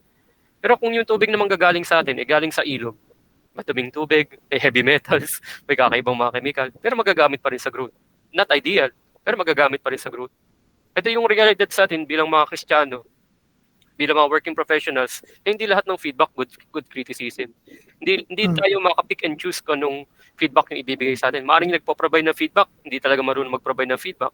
So, part sa maturity ng handling natin is marunong tayo mag-filter out kung ano yung hindi kailangan doon. Totoo yun, hindi dapat nating personalin lahat ng feedback na meron na tatanggap natin. Tanggapin pa rin natin. Pero kunin natin kung ano yung mahalaga doon at i-reject natin kung ano yung hindi kailangan doon. Kasi yung kailangan para sa growth eh. Di talaga wala tayo sa ideal world na minsan may feedback pa para ka nang nilalait eh. Pero natin, dapat alam natin kung paano i-handle yun. Hindi dapat tayo magagalit sa mga taong nagkakaganon. Kasi mangyayari dyan, magre-refuse ka. Yung example nga nito sa mga debates na napapakinggan ko dati. Nagre-refuse mag-debate kasi hindi alam kung paano i-address yung mga malalakas na points. At yun yung point sa atin bilang mga Kristiyano. Bilang mature Christians, dapat alam natin on how to address those criticisms, lalo na against the faith. Kasi when you're, yun nga tama bro, parang echo chamber. Walang yung gusto mo pakinggan, yun lang yung pakikinggan mo. Parang nangyayari kasi doon, kung ano lang yung nagpa-fancy sa tenga mo, yun sa scripture, kung ano yung fancy sa tenga mo, kung ano lang yung pleasing sa tenga mo, yun lang pakikinggan mo. Pero yung totoo, ika nga, di ba, yung medicine nga, may mga medicine na napaka-bitter. Minsan may mga ganun na feedback eh. May mga bitter na feedback. Pero kailangan pa rin natin i-take para ma-push tayo, para ma-challenge tayo. Baka kasi nagkakasala na tayo, tapos inisip natin yung topic sa atin ng kapatid natin, poor quality feedback, yung pala high quality. Kung nyari poor ginagawa natin. So yun, magkakaroon tayo ng, ika nga nila, babalik ulit tayo sa shrewdness. Nagkakaroon tayo ng discernment. Nade-develop yung discernment, naiintindihan natin yung kahalagahan ng pakikinig. At kung ganoon nga tayo, kung hindi tayo honest sa pakikinig, ano pang point bilang Kristiyano? Yung salita ng isa pa nga sa mga pinakamasakit na feedback na pwede natin matanggap. Pero we still take it. Kasi nga, bilang Kristiyano, hindi panawagan sa atin. So yun lang naman sa akin, Pas, pag-usapin ng feedback. Mahalaga na lahat ng feedback pinapakinggan natin. Marunong tayo mag-filter, marunong tayo mag-discern. Pero by the end of the day, feedback is feedback. Magagamit at magagamit yun. Whether sa gustuin natin or sa hindi. So yun. Amen. Pati pala yung mga low quality feedback ay makakatulong din sa atin sa usapin ng pag-filter, discernment, ah saka sa disposition natin, no? Kung gusto lang ba natin yung sabi ni Paul, echo chamber. Yes, pang yes men. Naalala ko tuloy oversight kami ni Arvin, bigla na lang nag-no. Out of nowhere, bigla na lang nag-no. Kasi gusto niya daw wag maging yes men.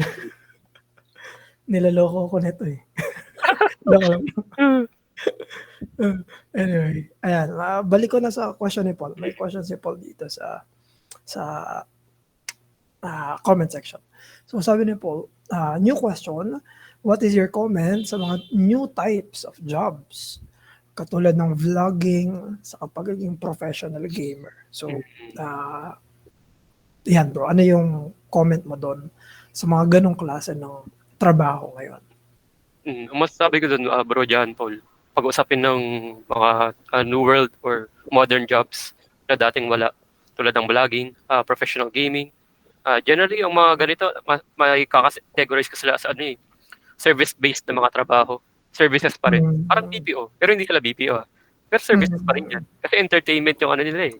Yung ginagawa nila eh. So, ang mako-comment ko dito sa usapin ng mga works na to, moral ba to? Dapat ba tong hangarin ng mga Kristiyano?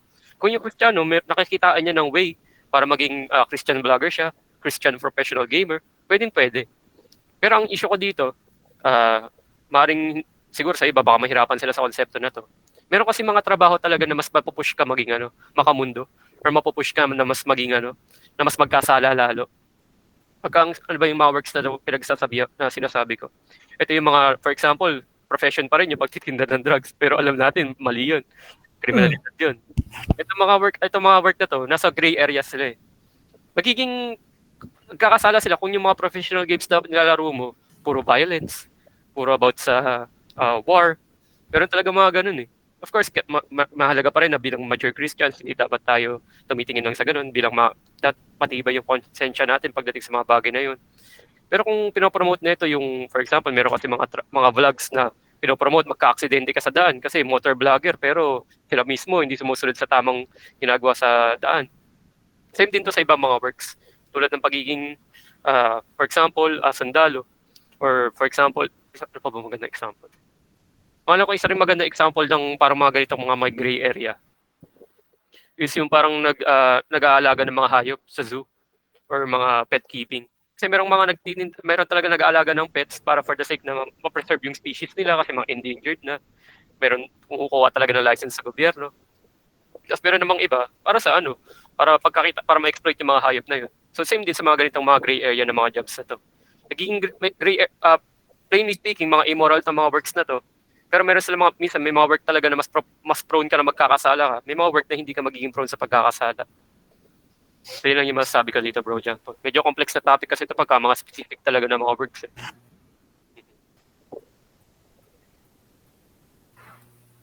Ayan, ito agad. So Sister follow-up ni Sister Ann. Yung mga nagpo-promote. Basahin. How about yung nagpo-promote ng pustahan? Sinasabi nila, ano yun? Nagbibiro nga sila eh. Parang pinagsusugal. Parang online sugal. Anyway bro, anong answer mo doon? Yan, yung mga example yan, mga vices na ganyan na okay lang ba na makipagpustahan, na magsugal. Yan, yan eh. Mga exploitative na mga work yan eh. Mga exploitative na mga advertisements yan, mga yan eh. Kasi paano ko yung tao prone sa mahook sa pagsusugal? Eh di, yung imbis na maging financial, makapag-prepare siya or makapag-plan siya financially, yung mga ganong uri ng trabaho, yung mga ganong uri ng mga works, nakakatakot yun. At mga vices yun na dapat iwasan ng mga taong prone sa ganun. Kung mature naman tayo at bilang mga Kristiyano, aware tayo kung ano yung dapat nating hinahangad. Yung mga pustahan, yan, tulad na sabi mo, Pastor Joseph, online sabong, pinsa pa nga yung mga gambling sa pustahan sa mga sports, sa boxing, tsaka sa MMA. Yung mga ganun din eh. Itong mga usapin ng mga works na ganito, yung pagpapromote ng ganun, exploitative sila in nature eh. Hindi mawawala yun. Itong mga sinasabi ko mga industries na ito, kung mawawala to sa lipunan natin, hindi siya magiging issue. Ipaliwanag ko na rin to dati. Itong mga works na to, kung buburahin sila sa mapa sa buong mundo, kung buburahin sila sa lipunan natin, magpa-function pa rin lipunan natin. Hindi sila makakasira sa lipunan natin in a way na akala natin mahalaga sila. Hindi. Pwede tayo mabuhay at mamatay nang hindi nag-online sabo. Pwede tayo mabuhay at mamatay nang hindi nagpupuntahan. Pwede tayo mabuhay mamatay hindi nanonood sa vlogger, nanonood sa professional gamer. Mga ano na lang to eh. Mga secondary economists na lang na hindi kasing importante tulad ng mga doktor, ng mga nurse, na aware talaga tayo, mahalaga sila mga profession, pero hindi sila kasing lucrative or mas kumikita kumpara sa mga works na to. So yun lang yung mga comments ko or ideas ko about these mga works na to. So ano pala, since part na rin ng pagpaprovide ng practical advice, iwasan na lang natin itong mga to. Pwede naman tayo mabuhay na wala na mga yan eh. Hindi, gamitin na lang natin oras natin sa ibang mga bagay na mas mainam. Yun lang naman. Yun naman, Sister Anne. Ayan. May follow-up si Paul, bro. Sabi niya, can you give nuance dun sa phraseology na di tunay na trabaho ang pagiging vlogger at gamer? Nag-agree ka ba doon? Or nagdi-disagree ka? At yung mga Christians, pwede ba sila mag-pursue ng excellence sa ganitong klase ng trabaho? Yeah. So, in terms of nuance dito bro sa pinaka-phrase no, na dito na trabaho yung pagiging vlogger at gamer. Ito ngayon yung stillman natin yung ngayon yung mga vloggers at gamers. Tinataksan naman din sila. Nagpo-provide sila ng service. Tinataksan, nagpo-provide ng service. Nag-generate ng value. Ano pang criteria kailangan natin para masabi na hindi sila work? Di ba same lang naman din sila na parang same sila ng ng criteria sa doktor no? Na tinataksan sila, nagpo-provide ng service, nag-generate ng value. So, kung may mga tao ganito na hindi talaga matanggap yung work ng mga ganung tao, nakakalungkot to kasi puso to puso to ng mapanglait or mapangmaliit eh. Hindi ako nag-agree dun bro sa walang dito na trabaho yung blank.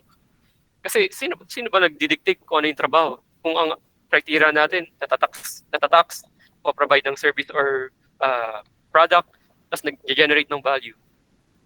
So, hindi siya binding sa akin yung ganitong phrase. Mga works pa rin yun. Parang hindi tayo mag-agree, parang hindi sila sabihin natin kasing marangal ng ibang mga work, pero work pa rin. And kung mga Christians ba, kaya ba nila mag-pursue ng excellence sa ganitong work? Sa lahat ng uri ng work, naniniwala ko yung mga Kristiyano, kayang-kaya mag-pursue ng excellence. Kung yung mga vlogs mo, Christian vlogs about homemaking, aware ako, meron mga ganong vloggers eh. Ang vlog lang nila about sa homemaking, mga housewives, paano mag-raise ng children. May mga vlogs na ganun. So, again, extreme solid to. Merong mga vlogs na maganda, may mga vlogs na pangit. Ganun din sa gaming. Merong mga gandang games, mga team games, nagko-collaborate, nagtutulungan. Tapos merong mga, sa extreme end naman sa kabila. About lang talaga sa about sa pagsasabong, about sa pag-exploit, about sa paninira ng kapwa.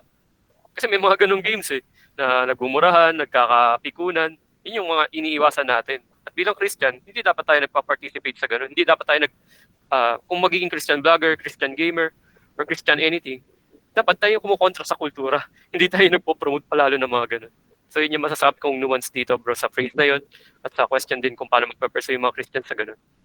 So kung sa akin, marirecommend ko ba yung Christian na mag-engage sa ganitong mga work? Kung meron silang means, capable sila at nakikita nila yung business kung sa business acumen na analysis nila, nakikita nila makakatulong to para makapag-provide sa family nila. Pursue it with all they can. Pero mag-ingat sila. Kasi ito yung masasabi ko, meron talagang mga specific na work na pwede kang matulak. Kasi malaki talaga temptation sa mga yan eh. Mas madali nila maging gambling vlogger eh. Kaysa maging housewife na vlogger na nagpo-provide ng helpful na mga tips. Okay na lang maging slanderer. Meron talaga maging vlogger, slander na lang eh. Papanira na lang sa kapwa nila kaysa magsabi ng katotohanan. So yun. Yung masasabi ko dito bro. Pero again, pag usapin ng work, marami talagang analysis na kailangan i-undergo dito. Pero kung kaya ng Christian maiwasan lahat ng mga yun, kontrahin pa yung kultura, pwede bro. Ayan, salamat bro sa answer. Ayan, si Ate Christine, may follow-up din, parang in relation sa question ni Paul. Ano yung thoughts mo sa mobile bar business or wineries? Hindi ako familiar dyan. Pero anyway, baka alam mo yan bro. So, go. Ang aware ako, meron mga tinatawag, siguro kay Sister Ann din, ang aware ako, meron mga mobile na mga food trucks parang ganun yung concept, pero imbes na food, yun, wine, tsaka alcoholic beverages. Ngayon, ang masasabi ko dito, syempre bilang mga Kristiyano, ang i-promote naman natin, wag na yung tawag dito, wag na yung vices. Kaya, lagi na lang tayo nagpo-promote ng mga vice, lagi na lang gusto ng kultura natin yung about sa hedonistic na mga tendencies. Pero bibira lang tayo makakita ng mga nagpipidal ng healthy foods, ng mga pagkain na hindi nakakasama sa kalusugan mo. So masasabi ko dun, sana, yung gobyerno natin, yung mga lipunan natin, yung kultura natin, layuan na itong mga bagay na ito. Kasi nakakasira sa atin yan eh. Hindi naman, kung isipin natin, kung sa bawat ganun na meron, mga mobile bar, mga mobile na winery, kung meron tayong mga nagpo-promote ng mga healthy na pagkain, mga mobile na health trucks, mga mobile na, or for example, promote yung policy natin ng mga mobile na mga clinics. Bakit di na lang yun yung pag-focusan kasi yung mga ganitong concepts, di ba? Pero yun nga yung sinasabi ko kanina. Kaya need natin mag-excel kasi yung Diablo, doble effort nila para matira lipunan natin eh. So yun yung masasabi ko dito, sister. My thoughts on those? Negative. Huwag na sana madagdagan. In prayer natin, huwag na magdagdag ng mga ganyan pa. And salamat bro sa answer mo kay Ate Ann. Christine, si Mama, may question ka ma? Nag-raise ka na. Wala. Hindi. Wala po. Napindot mo lang ma? Yes. Okay po. Sorry. Ayun nga, nakalimutan. Hindi ko na idagdag pala sa slides yung Sige. Sige, follow up ko na lang din palapas. Yung kung aware kayo sa spreadsheet software ng Microsoft Excel, sinadya talaga ng Microsoft yun na Excel talaga yung pangalan niya. Kasi nagpo-promote siya ng concept ng about sa marangal, mataas, kaaya-aya. Kasi kung titingnan din natin yung history ng kasi personally kasi sa akin malaking bagay yung paggamit ng Microsoft Excel kasi part talaga ng work ko yun. Nagulat ako, tsaka naging inspiration din siya sa mga sa excellence na series na to.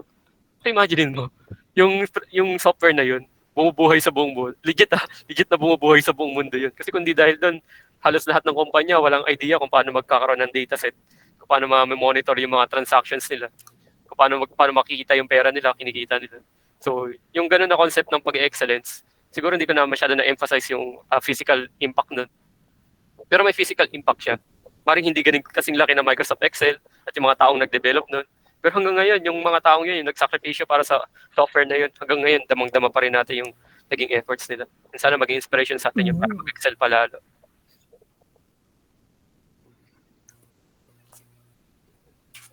Ayan, salamat bro.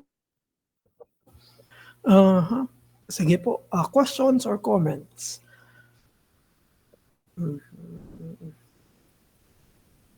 Ayan, si Paul ay may question ulit bro.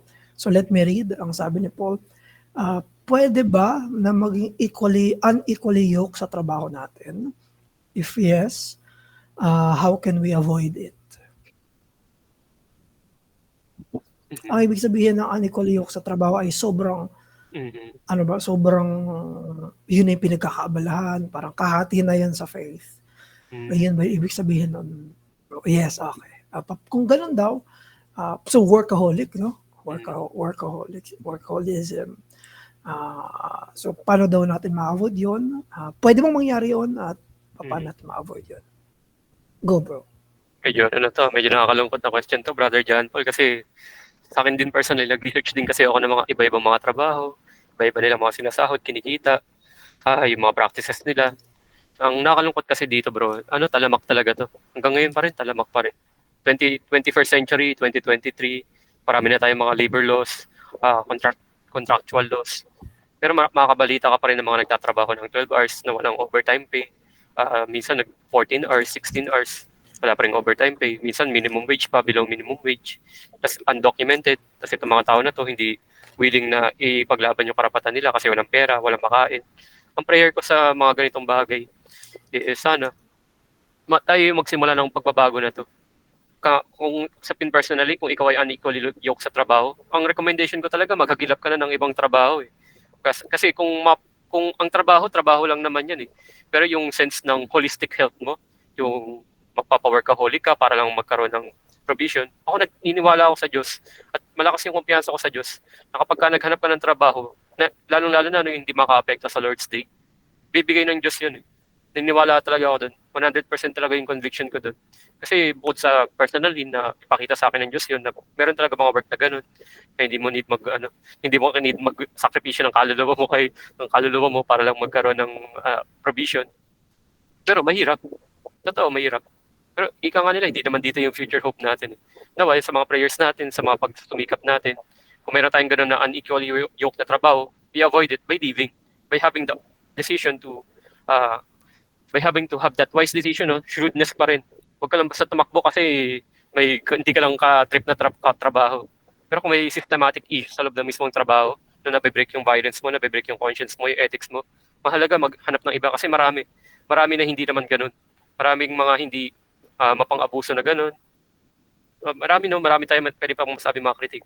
Pero masasabi ko lang, wag na nating ipilit yung mga trabaho na tawag dito, na too good to be true. Na ganitong amount, ganitong conditions, pero yung pala, iba pala yung nakasaad sa kontrata. So magbe-base pa rin tayo sa contracts. Base pa rin sa mga laws na meron tayo, sa mga legal laws about sa work, contractual laws, workers' rights. At least kahit paano, no, based sa mga analysis ko, yung Pilipinas naman, maayos na yung trajectory nila. At kaya sa Europe naman, mga Europeans din, nag-lead din sila sa mga labor laws nila. Hindi sila pumapayag ng may pag-aabuso, nagiging ethical na tayo, wala na yung child labor. Pero syempre, dito sa Pilipinas, yun yung magiging hangarin natin, yung mga prayers natin, pagsusumikap natin. Huwag na magkaganon na 21st century na, marami na tayong technology. Huwag na tayo umasa sa mga ganung bagay na makakasira ng tao, na need pa natin mag-exploit para lang umunlad, need natin mang-abuso para lang umangat, need natin tumapak sa iba para lang magkaroon ng trabaho na para masabi natin mapayaman tayo. Kasi hindi naman aim natin magpayaman lang. Kundi maging tapat pa rin tayo sumunod kay Kristo at may abante yung kaharian ng Diyos.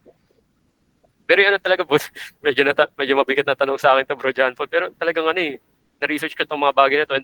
Mahapdi sa akin, pero nawa, yung kampiyasan natin sa Diyos. Kung magkaroon man ng unequal yoking, mag-set ng plan para makalaya doon. Kung hindi maka-avoid, pag-seek ng help para ma-avoid yun. Yun lang yung masasabi ko, bro John Paul. Ayan. Sige. Paul, baka meron kang follow-up. Ito. So, ito yung next question. Practice sa ilang church is yung pastor or yung church ang nagdidictate sa work nila. Sinasabi nila na kailangan mong mag-work on this para sa kapakanan ng church. How must we deal with this biblically? May saan to, bro? Parang anong mga context nito?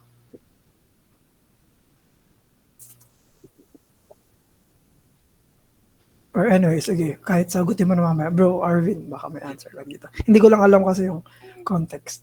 Medyo malawak nga rin yung context kasi. Medyo malawak din, bro John Paul, yung context. Pero sige, isa-isayin na rin natin.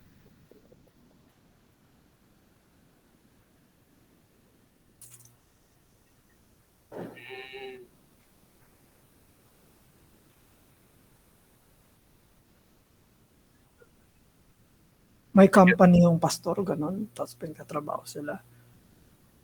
Or sa mga province na churches, tapos Anyway, sige, si Arvin naman sasagot eh. Iniisip ko lang. Si Arvin. Siguro, bro, ang approach ko dito, pagkausapin ng church, tsaka work, tsaka finances, syempre, siguro sa mga pastor na ginagamit nila yung authority para mag-convince or mag-persuade sa mga miyembro nila na yung work nila para sa kapakanan ng church. Depende. Kasi kung yung nature ng church is non-profit talaga sila. Wala ka dapat miyembro na technically na nag-work, nagpa-profit sa loob ng church. Kasi kung gano'n, hindi dapat tinatax yung mga church. Pero hindi.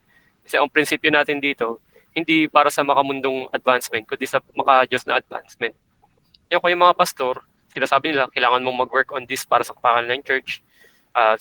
Minamanduhan yung mga miyembro nila na kahit ayaw nila or nag-overstep sa boundary nila. Again, bilang mga reform, ang usapin natin dito, pag-usapin ng scripture, pag-usapin ng sa preaching, doon yung authority ng mga pastor. Pag-usapin ng mga pastoral oversight, pastoral duties, based na sa natin din, no, sa confession, no.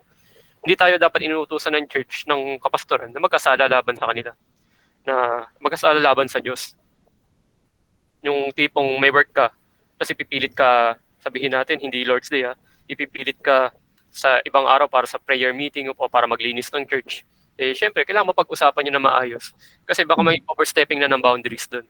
Kasi ang usapin natin dito, tulad nga ng naikwento ko kanina kay Ate Gwen, naisagot natin, yung primary duty natin sa work is makapag-provide sa family.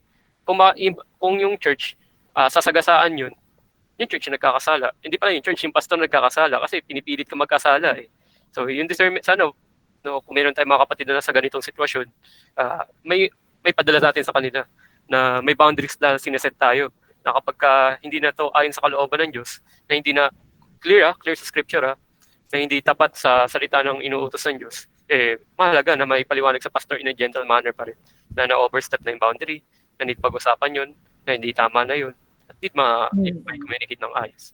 Maraming intricacies to, Brother John Paul, pero masasabi ko lang, kung yung duty ng pastor, wag siya mag-overstep doon, at yung mga members, mag-step up, na wag hayaang ma-overbound yung sa boundaries ng mga pastor. At yun yung danger din sa mga kapastoran natin na dapat natin pinagpipray na wag sila magkaroon ng gano'n na authoritarian na pananaw. So yun ang masasabi ko, Bro John Paul.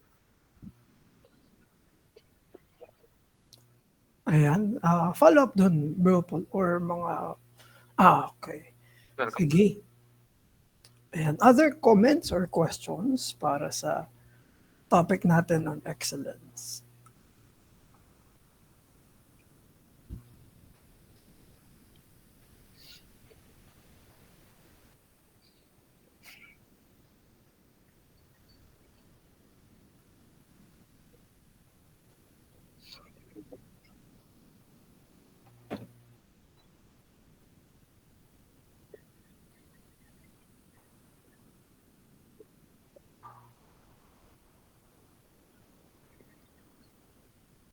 Sige, I think bigyan nila ako ng isang question. Tapos kung meron pa ay tuloy natin. Kung wala na, pwede na tayo mag-closing prayer.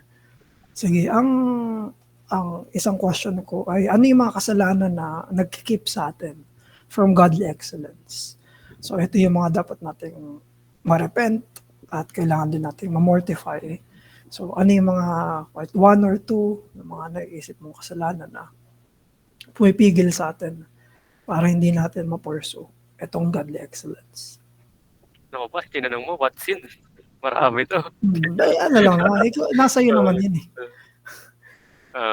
Number one, nakikita kong kabaligtaran talaga ng godly excellence, yung tinatawag nilang laziness.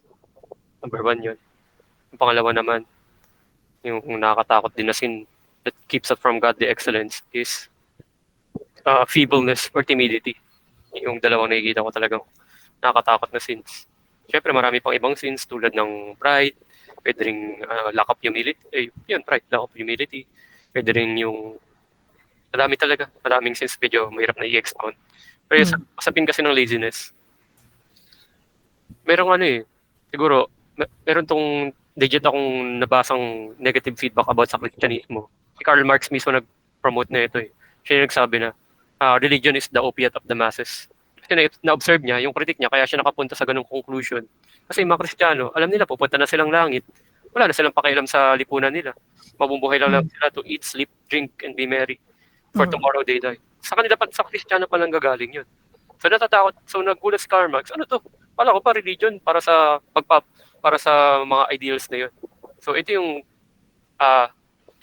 accountability natin bilang mga Kristiyano. Kasi kung tayo yung nakikitang tamad, isipin ng iba na hindi pala totoo yung wini-witness natin. So ito yung nakakatakot na sino, yung laziness. Na may eschatological hope tayo. So bakit ang nagiging address natin doon, bakit nagiging practical application natin doon?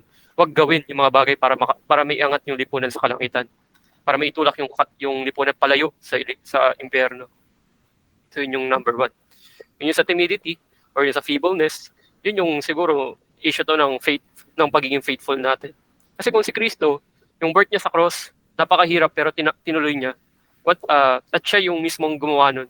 Sa kabila ng mga rejection sa kanya, ng mga pain sa kanya, sana maging sobering reflections natin to, no?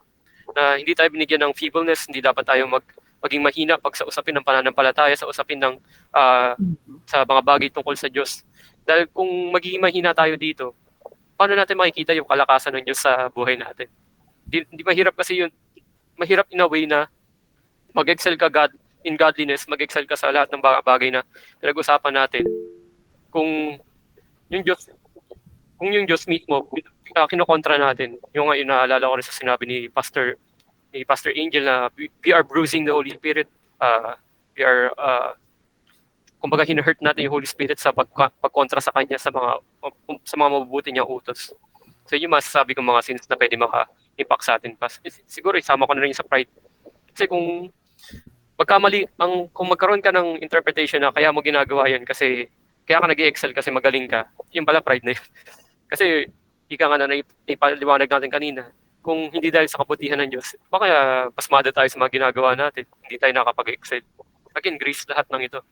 Kaya lang tayo nakapag-excel kasi nagkalooban tayo ng Diyos ng grasya niya na magawa yung mga nagagawa natin ngayon, na-enjoy natin yung mga na-enjoy natin ngayon, na meron tayong future hope, meron tayong future grace. So, always sobering reminder na hindi sarili natin nagligtas sa atin, pati yung Diyos.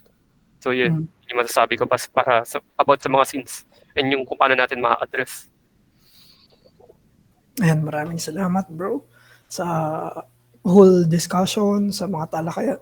Salamat din brethren at sa mga guest natin nakasama sa mga talakayan. So, meron pa po ba na gustong mag-raise ng question? If wala na, pwede tayong dumiretso sa closing prayer natin. Ayan. Going once, twice. Okay, wala na. Salamat bro Arvin again sa pag-present sa atin ng topic ngayon. So, mag-close na tayo sa prayer. So, time check ay 10:59. So, sige, manalangin po tayo. Habang nananalangin na ako, pwede tayong mag-chat ng mga prayer items natin para maipanalangin din natin sila. Sige po, let us close in prayer. Diyos namin, pinupuri po namin kayo sa mga naituro sa amin ngayong gabi. Hinihiling po namin ang